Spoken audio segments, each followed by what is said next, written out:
I still remember the exact moment everything changed, when I realized I wasn't just the embarrassing sister my family liked to hide. I was the one person who held the truth that would eventually shatter our perfect family facade. My name is Marion Hale, and 3 weeks before Thanksgiving, my own mother called to uninvite me from our family dinner. Marion, she began sharply, not even bothering with hello. I know you were planning to come home for Thanksgiving, but your father and I have been discussing things. My stomach dropped instantly. Whenever they say they've been discussing things, it always ends with me losing something. What's going on? I asked, already bracing myself. Well, she inhaled dramatically. Your sister wants her boyfriend, Dorian, to make a good first impression. His parents are very traditional and wealthy, and this dinner means a lot to him. Seraphine feels, and your father and I agree, that having you there would complicate things. I blinked hard, gripping my phone tighter. Complicate things? How? You know how you can be, she said, like she was explaining something to a child. Quiet, awkward. You don't make the best first impressions, sweetheart. Seraphine thinks having you there would make her look bad. The pain that shot through me was instant and raw. So you're uninviting me? We're simply asking you to understand what's best for the family. This is Seraphine's moment. My situation? My voice barely worked. She tutted impatiently. Well, your apartment, your job, your lifestyle, people talk, and first impressions matter. There it was, the real reason. I wasn't shiny enough. I wasn't polished enough. I wasn't their trophy. I almost laughed out of disbelief. Instead, I hung up. It was either that or break down. Have you ever been betrayed by someone who was supposed to protect you? If you have, you'll feel this story deep in your soul. And if you know that kind of pain, hit subscribe. Not because it helps me, but because stories like this remind us that sometimes silence and strength are the best revenge. I wasn't even surprised when I heard the knock the next morning. My parents only drive into the city when they want something, or when they want to correct one of my life choices. When I opened the door, they stepped in without waiting to be invited, tension already thick in the air. My father, stern, cold, always disappointed, folded his arms across his chest. My mother, sharp, calculating, held her handbag like she was ready to flee contamination. You were very rude yesterday, she started, lips pressed into a thin line. You uninvited me from Thanksgiving, I replied calmly. I didn't know there was a polite way to respond to that. She rolled her eyes. You're being dramatic, my father chimed in. Your sister's future might depend on this dinner. If we have to sacrifice one trivial thing to support her, that's what families do. A trivial thing. Their daughter, was trivial. The words hit me like a physical blow, but I kept my face neutral. I'd had years of practice. I'm not coming, I said simply. And honestly, that's fine. You made your priorities clear. We just need you out of the way for once, my mother snapped, her mask slipping. For once? I repeated, laughing bitterly. I've been out of your way my entire life. My mother's jaw tightened. My father looked away. Neither denied it. But then, something strange happened. My mother softened. Only slightly, but enough that it startled me. Marion, she murmured, just don't ruin this for Seraphine. Please. I wasn't planning to. I wasn't planning anything at all. I just wanted to be left alone. But life has a funny way of dragging you into drama even when you avoid it. And what happened next would change everything.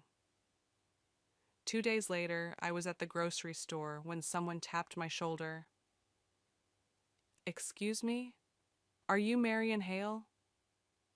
I turned to see a tall man with dark hair and a sharp suit, a face I recognized only from photos.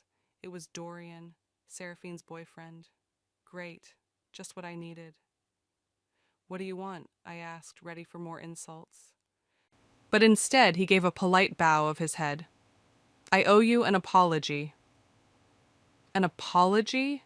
From someone in Seraphine's orbit? That was new. He gestured toward a quiet aisle. May we talk? I understand your parents spoke with you. I should have walked away, but something in his tone made me pause. When we stepped aside, he exhaled deeply. I didn't know they were uninviting you because of me.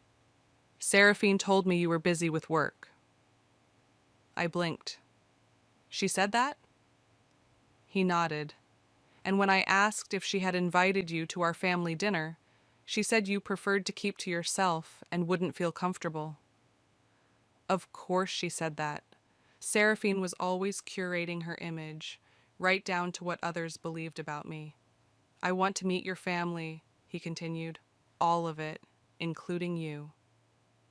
And I don't think someone should be excluded because a sibling is image obsessed. I snorted. He smiled slightly. She told me you were antisocial, jealous, and unpredictable, he added. My jaw clenched. Of course she did. But then he leaned closer. And yet, the moment I met you, I knew she lied. I went still. She hides things, he continued. Your parents hide things too. But I prefer truth, and I'd like you at Thanksgiving dinner, if you're willing. I didn't know what to say. No one had ever taken my side against my family. Think about it, he said gently. Here's my number. Call me if you decide to come. I'll handle Seraphine. Handle Seraphine? Good luck with that. I didn't plan to go. Truly, I didn't.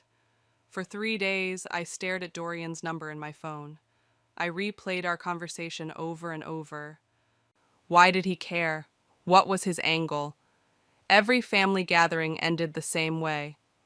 My mother's subtle digs, my father's disappointed sighs, Seraphine's perfect smile as she soaked up all the praise.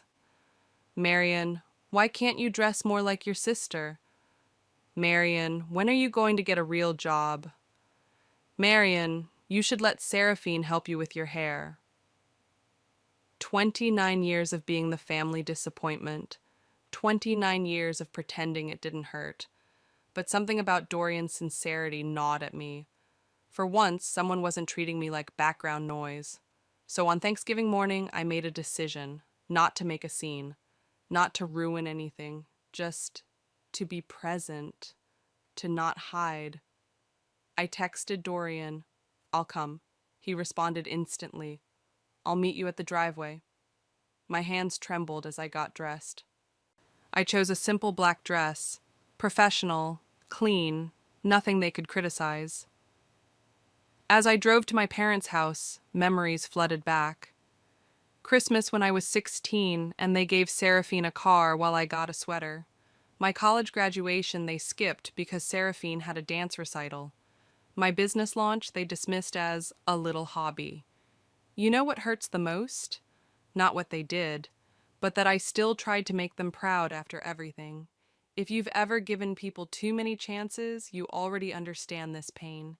Don't just scroll, subscribe.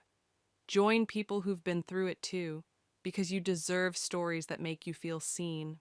When I arrived, my parents' house looked like a magazine cover. Fancy table settings, candles, and fresh flowers. The whole show. Dorian greeted me at the driveway with a warm smile. You came. I'm probably making a huge mistake, I admitted. Or maybe you're finally taking your place at the table, he said, offering his arm. I took a deep breath and walked inside. The change in the room was instant. My mother's eyes bulged like she'd seen a ghost. My father stiffened mid-sentence, wine glass frozen halfway to his lips. And Seraphine, my perfect sister, froze in the doorway between the kitchen and dining room, her face draining of color. Marion? My mother recovered first, her voice high and strained. What are you? We weren't expecting you. I invited her, Dorian said simply, standing beside me. The silence that followed was deafening. Seraphine rushed over, grabbing my arm and pulling me aside. Her perfectly manicured nails dug into my skin. Why are you here? She hissed, eyes wild with panic. I uninvited you! Mom uninvited you! What are you doing? Before I could answer, Dorian stepped between us. I invited her. Seraphine's face drained completely. You... what? She deserves to be here, he said calmly. She's your sister, and I wanted to meet her properly. The entire room went silent. Every guest turned to watch our little drama unfold. My parents were livid. Seraphine was humiliated, but for once, I wasn't the one shrinking in embarrassment. Let's eat, Dorian said gently, steering us toward the table. When I finally stood my ground, they called me selfish. But tell me, where were they when I was disappearing? If you've ever had to choose your dignity over people's approval, this channel is your space.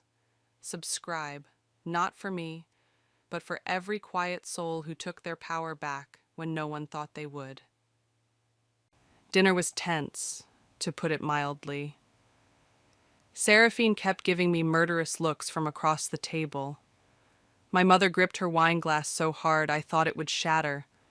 My father avoided speaking to me altogether. Halfway through the meal, Dorian's father, an intimidating but curious man, asked, So, Marion, what is it you do for a living? Before I could open my mouth, Seraphine cut in. She does some freelance thing, very small, nothing you'd know about. Her voice dripped with dismissal. This was her standard move, minimize me before I could speak. Dorian frowned. His father glanced at me expectantly. What kind of freelance work? He asked directly. I run a design consultancy, I said calmly. I work with real estate firms and small businesses. Seraphine scoffed loudly. Oh, come on. Tell them the truth, you barely make anything. She only gets clients by luck. Something inside me snapped. 29 years of swallowing insults. 29 years of staying small. Not tonight. I make 6 figures, I said flatly. Silence. You could hear a fork drop. Dorian's father raised his brows. My mother choked on her wine. I've been running my business for 4 years. I just don't talk about it because my family either belittles it or uses it for comparison games. Seraphine's face contorted with rage. You're lying. But Dorian shook his head. She isn't. I researched her company before meeting your family. She's telling the truth. My sister stared at him, betrayal written across her face. Why would you? Because I like to know the people connected to someone I date, he replied. And because I wanted to understand why Marion is treated so differently. My parents stiffened. The masks were beginning to slip. Then Dorian looked directly at my parents. And I found the answer. The entire table turned silent again. My father's hand trembled slightly as he reached for his water glass. What answer? He asked carefully. That you prefer an image, Dorian said. A perfect daughter. A perfect story. And Marion doesn't fit the script you created. My mother gasped. My father slammed his fist on the table. How dare you accuse us? But Dorian cut him off. I'm not accusing you. I'm stating what's obvious to everyone but you. Seraphine stood up abruptly, her chair scraping loudly against the floor. Stop attacking my family. I'm not, Dorian said firmly, but I won't participate in a lie. Not when the truth is right in front of me. That's when he turned to me, his expression grave. And Marion? You should know something. The air seemed to leave the room. Everyone leaned in. My mother works with estate law, the Hales Family Trust. It names both daughters as equal beneficiaries. But The updated documents I saw last week list Seraphine as the sole heir. My blood went cold. My parents went pale. Seraphine looked like she might faint. I stared at them, trying to process what I'd just heard. You cut me out of the will? The silence that followed was my answer. My father swallowed hard, eyes darting everywhere but at me. It was Seraphine's idea, he said quietly. I felt she didn't deserve it, Seraphine burst out. Why should we split anything? I'm the one who represents the family. I'm the one they're proud of. And they agreed, I whispered. Silence again. That was the answer. I got up slowly, my chair scraped against the floor. Thank you, I said to Dorian, for telling me the truth. Then I turned to my family. And thank you for finally confirming what I've known my whole life. I walked out. They didn't stop me. When I finally stood my ground, they called me heartless. But tell me, where were they when I was breaking? If you've ever had to choose peace over people, this channel is your space. Subscribe, not for me, but for every quiet soul who took their power back. The next 7 days passed in a blur. I blocked their numbers, shut down my social media, and threw myself into work. Clients were my sanctuary. They actually valued what I brought to the table. On day 3, my Aunt Lillian showed up at my door. Your mother called me, she said. She's spinning quite a tale about your behavior at dinner. Of course she was. Let me guess, I said. I made a scene? I embarrassed the family? I ruined everything? Aunt Lillian's expression softened. That's what she claimed. But I've known you your whole life, Marion. That doesn't sound like you. While making tea, she mentioned something that made me freeze. Your cousin mentioned Seraphine's been bad-mouthing you to the whole family for years. Those emails she forwards? Awful stuff. Emails? After Aunt Lillian left, I dug through my old accounts. There they were. Dozens of messages Seraphine had sent to relatives over the years, painting me as unstable, jealous, and financially desperate. No wonder everyone looked at me with pity at family gatherings. On day 5, Dorian called. I broke up with her, he said without preamble.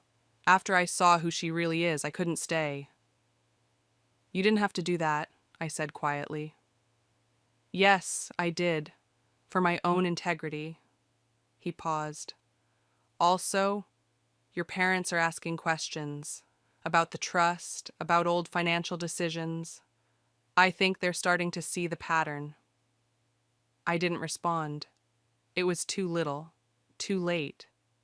But I had no idea what was coming next. Something about Aunt Lillian's visit sparked a memory.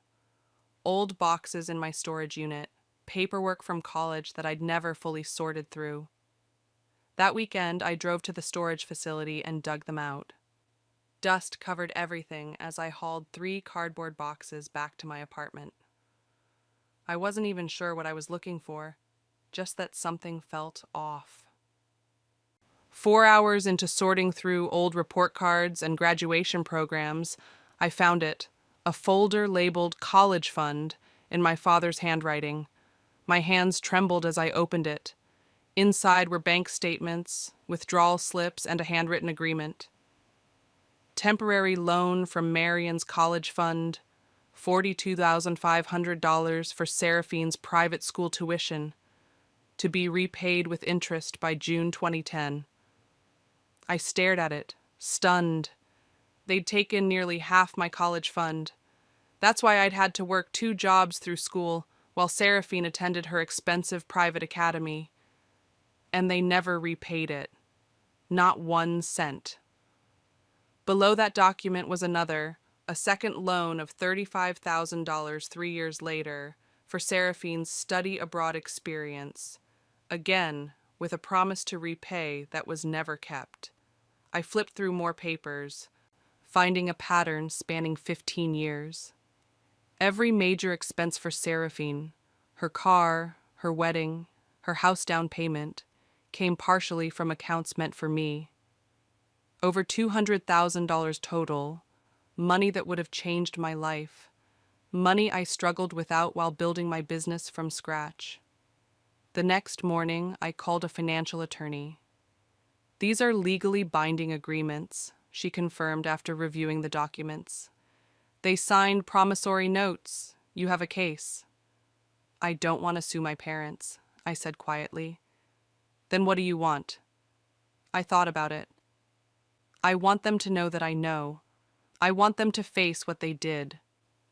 I spent the next day creating a detailed spreadsheet. Every withdrawal, every broken promise, every lie about being too tight on money to help me with rent during my first year of business.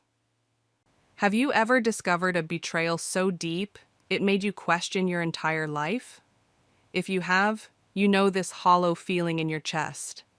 Hit subscribe if you've ever had to face the truth about someone you loved, because sometimes the people who see your worth aren't the ones who share your blood. A week before Christmas, my phone rang. My father's name flashed on the screen. After 3 rings, I answered. "Marion," he said, his voice unusually gentle. "How are you?" I remained silent. "We'd like you to come for Christmas dinner," he continued, clearing his throat. "Your mother and I have been reflecting on some things." "Reflecting?" I repeated coldly. "Yes, about how we've treated you, about fairness in the family." Something wasn't right. My father never admitted fault. Never. "Why the sudden change?" I asked. "Sometimes it takes a shock to see things clearly," he said. "Dorian's words at Thanksgiving, they made us think." I almost laughed. They hadn't listened to me for 29 years, but one dinner with a stranger, and suddenly they were soul-searching.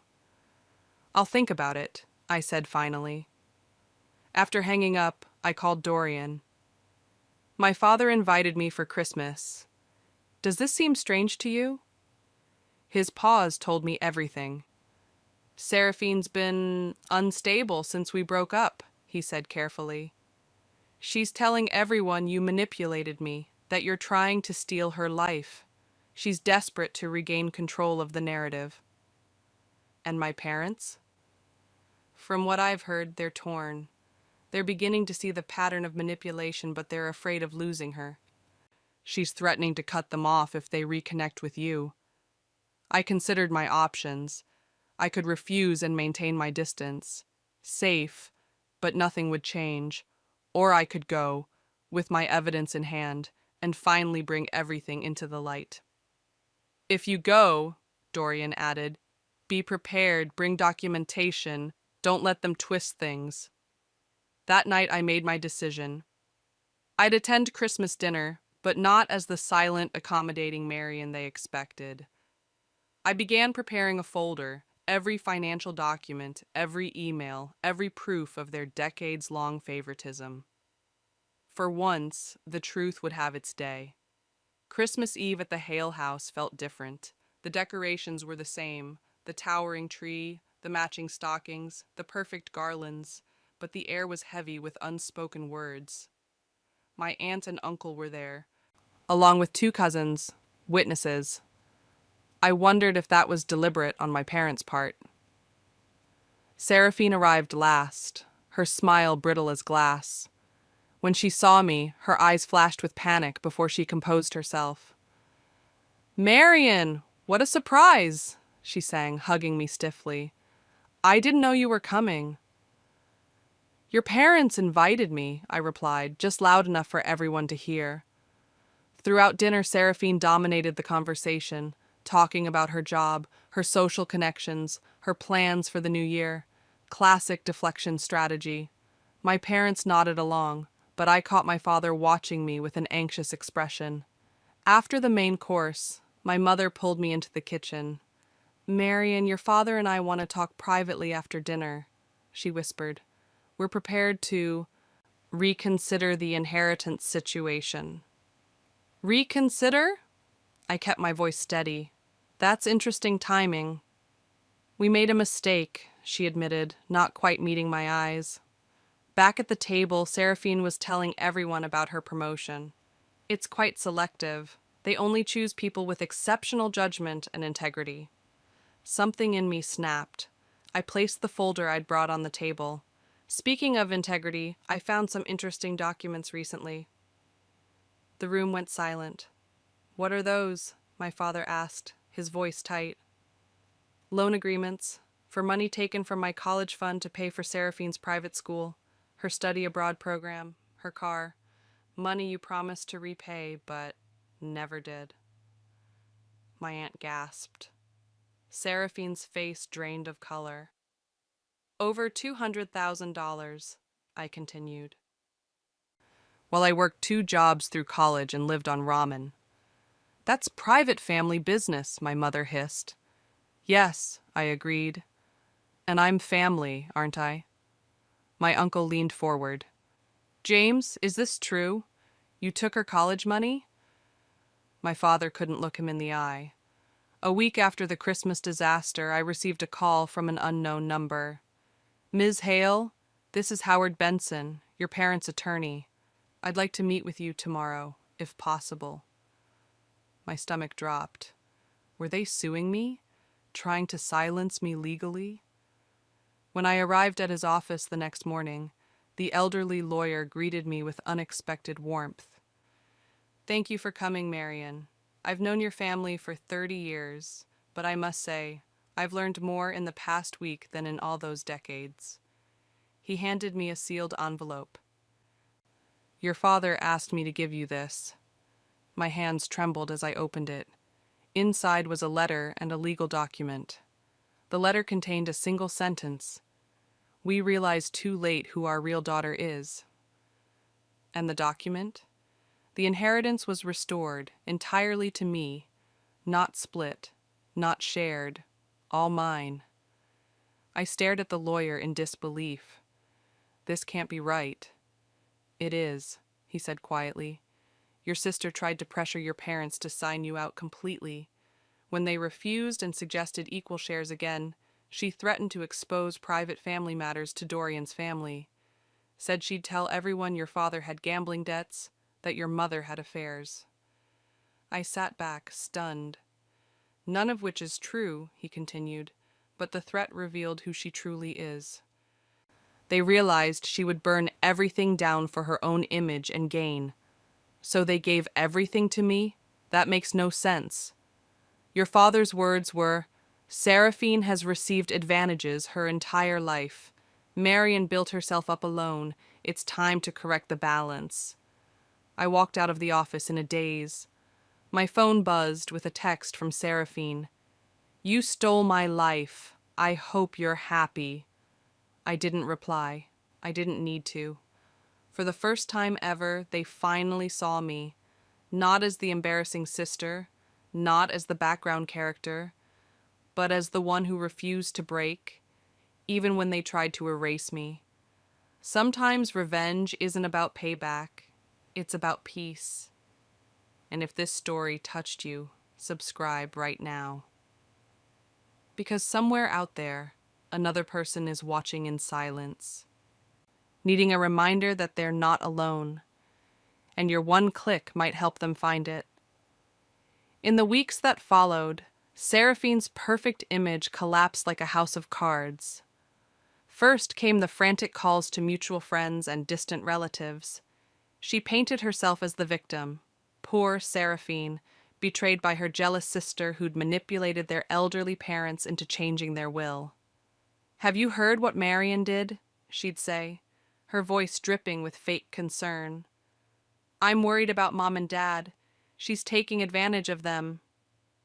3 friends called to tell me what she was saying. 2 believed her. 1 didn't. Then came the social media posts, vague statements about family betrayal and the pain of discovering someone's true nature. Always the victim, never the villain. But her carefully constructed narrative began falling apart when my cousin Jamie accidentally discovered her secret credit card debt. Seraphine had borrowed $30,000 for her lavish wedding, the wedding she'd claimed Dorian's family paid for. She was 6 months behind on payments. She asked me to hide the bills when I was helping her move, Jamie told me over coffee. Said it was just a temporary cash flow issue. But there were so many, Marion. At least 8 maxed out cards. More secrets emerged. The prestigious job she bragged about. She'd been on probation for months. The designer clothes, mostly knockoffs. The vacations, funded by debt she couldn't repay. My parents finally called me 2 months after Christmas. We had no idea, my mother admitted, her voice small. She's been lying to us about everything. I tried to tell you for years, I said quietly. The final moment came at my aunt's birthday dinner. Seraphine arrived late, wearing an expensive outfit and flashing a new watch. "Early bonus," she announced proudly, "for exceptional performance." My cousin Jamie couldn't hold back. "That's strange, considering your company announced layoffs this week?" The room went silent. Seraphine's smile froze.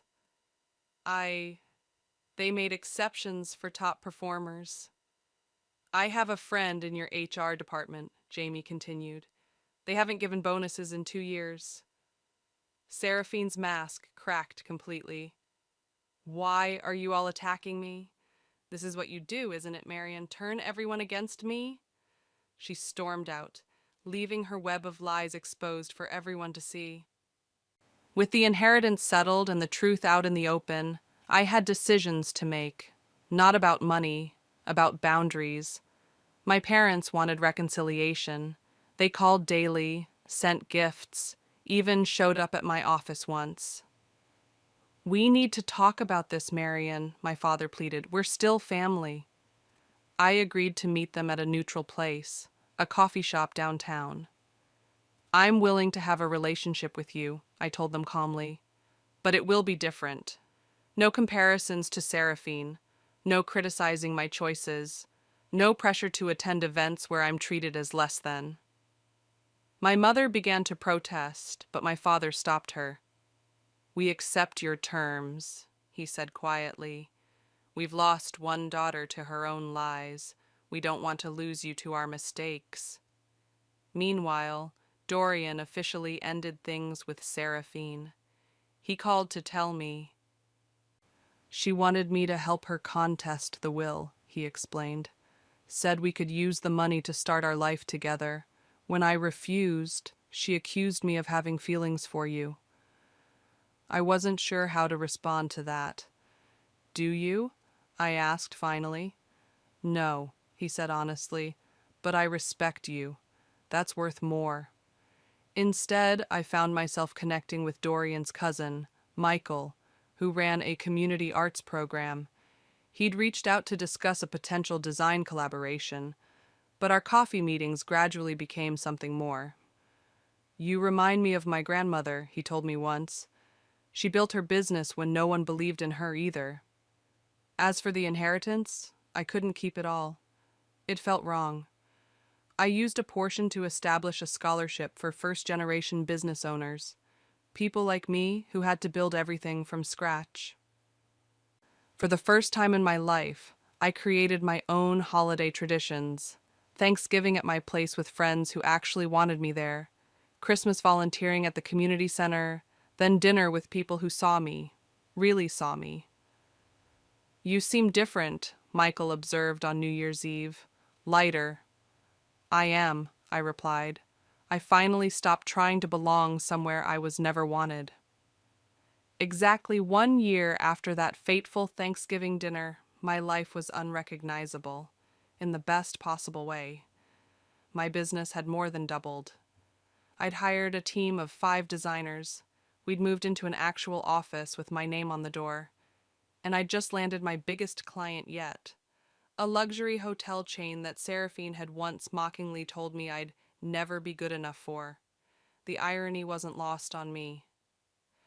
My relationship with my parents had settled into something cautiously respectful. Not warm, not perfect, but honest. They'd stopped comparing me to Seraphine. They'd started asking about my work with genuine interest. Speaking of Seraphine, she was the one person I hadn't heard from until that morning. "I need to see you," her text read. "It's important." We met at a cafe downtown. She looked different, less polished, more human. The designer clothes were gone. So was the artificial confidence. "I need help," she said without preamble. "I lost my job 3 months ago. I have debt collectors calling. I can't make rent next month." "And you're coming to me?" I asked, genuinely surprised. "I have nowhere else to go," she admitted. "Mom and Dad are helping, but they can't cover everything." I studied my sister, really looked at her. The person who'd spent years erasing me, belittling me, trying to write me out of the family story. I had two choices: sweet revenge or something harder, compassion.